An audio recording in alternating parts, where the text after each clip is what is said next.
आदाब, इस्तकबाल है। आप देख रहे हैं प्राइम डिबेट। मैं हूं आपके साथ अबू हुरैरा। 4 दिसंबर से शहरियत तरमीमी कानून एनपीआर और एनआरसी के खिलाफ लगातार एहतजाज हो रहा है और अब इस एहतजाज का दायरा वसी होता जा रहा है। अगर बात करें तो 1 महीने से ज्यादा का वक्फा गुजर चुका है। लगातार लोग एहतजाज कर रहे हैं। आज एनपीआर को लेकर वजारत दाखिला में तमाम रियासतों के सेक्रेटरीज की मीटिंग बुलाई गई थी और गौर खौज किया गया कि किस तरह से इस पर काम किया जाए।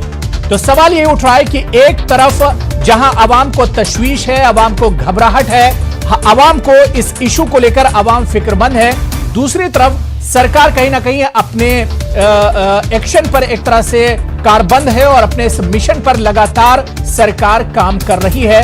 सवाल यह उठ रहा है कि आखिर यह सिलसिला कब तक चलता रहेगा। आज इसी को हम प्राइम डिबेट में समझने की कोशिश करेंगे। बहुत खास मेहमान भी मेरे साथ जुड़ रहे हैं, लेकिन सबसे पहले यह खास रिपोर्ट देखिए।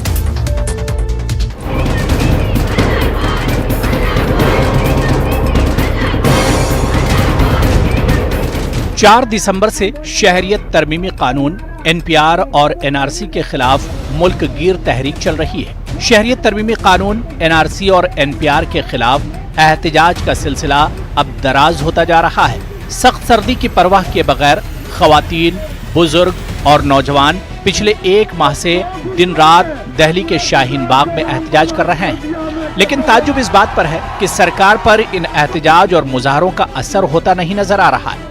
सरकार ने अवाम को ये बारहा बताने की कोशिश की है कि इस कानून से मुसलमान महफूज रहेंगे, एनआरसी अभी नहीं होने वाला, लेकिन फिर भी अवाम के दिलो दिमाग में जो डर और खौफ घर कर गया है, आखिर उसे कैसे निकाला जाए।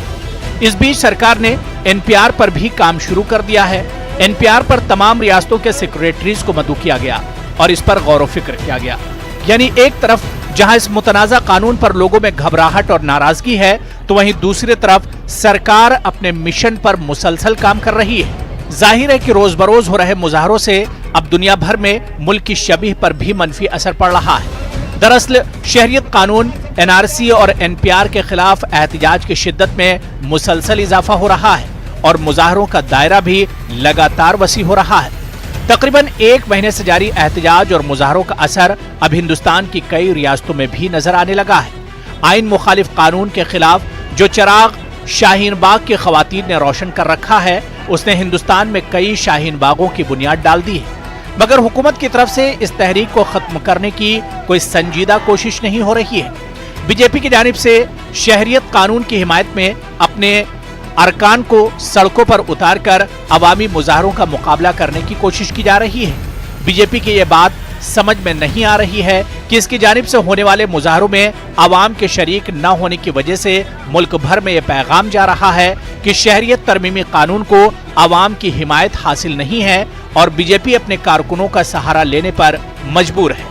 बीजेपी इस हकीकत से भी अच्छी तरह वाकिफ है कि मुजाहरों में सिर्फ मुसलमान ही नहीं, तमाम मजाहिब के लोग शामिल हो रहे हैं। बीजेपी के हाईकमान को ये सच भी नजर नहीं आ रहा होगा कि इसकी तरफ से खामोशी इख्तियार किए जाने के सबब मुजाहरे कम होने के बजाय बढ़ते ही जा रहे हैं और मुल्क भर में मुजाहिरीन की तादाद में कमी होने के बजाय इसमें इजाफा होता जा रहा है।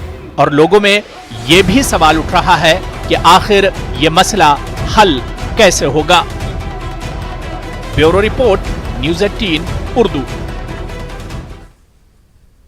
तो सवाल यही उठ रहा है कि एक तरफ लोगों को तशवीश है इस कानून को लेकर, एनआरसी को लेकर और एनपीआर को लेकर, लेकिन लगातार सरकार इस अपने पूरे मिशन पर काम कर रही है। सरकार आगे ही बढ़ते जा रही है।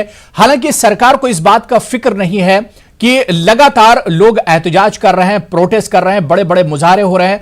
आज नमाज जुमा के बाद मुल्क के कई शहरों में बड़े और पुरअमन एहतजाज हुए। आखिर यह मसला हल कैसे होगा? क्या सरकार अगर अवाम एक तरफ एहतजाज करेंगे और दूसरी तरफ सरकार क्या जो उसका मिशन है उस पर लगातार काम करती रहेगी? क्या सरकार ये नहीं चाह रही है कि कोई एक रास्ता निकाला जाए जिससे मसला हल हो? आज इसी को हम प्राइम डिबेट में समझने की कोशिश करेंगे। बहुत खास मेहमान भी मेरे साथ जुड़ रहे हैं। बहुत जल्दी अपने मेहमानों का तारुफ करा दूं। मेरे साथ इस वक्त तहसीन पूनावाला जी पॉलिटिकल एनालिस्ट हैं और इस पूरे मामले के अर्जी गुजार भी हैं। लगातार तहसीन पूनावाला जी आवाज उठाते रहे हैं इस इशू को लेकर। इनके अलावा मेरे साथ यासिर जिलानी साहब स्पोक्स पर्सन है, तर्जुमान है बीजेपी के, आप भी इस डिबेट में जुड़ चुके हैं इस इशू पर। यासिर जिलानी साहब कई बार हमारे साथ जुड़ चुके हैं। इनके अलावा अबू आसिम आजमी साहब भी कुछ देर में हमें इस डिबेट में जुड़ेंगे और इसके अलावा सुप्रीम कोर्ट के एडवोकेट भी हमारे साथ होंगे। यासिर जिलानी साहब और तहसीन पूनावाला जी दोनों का बहुत इस्तकबाल है न्यूज़ 18 उर्दू में। मैं सबसे पहले तहसीन पूनावाला जी आपसे ही शुरुआत करना चाहूंगा। तहसीन पूनावाला जी, मुझे लग रहा है कि जब से यह इशू शुरू हुआ है कम से कम 5 से 7 बार हम लोग ये इशू कर चुके हैं और आप मेरे साथ इस इशू पर जुड़े हैं। तहसीन पूनावाला जी, मैं सबसे पहले यही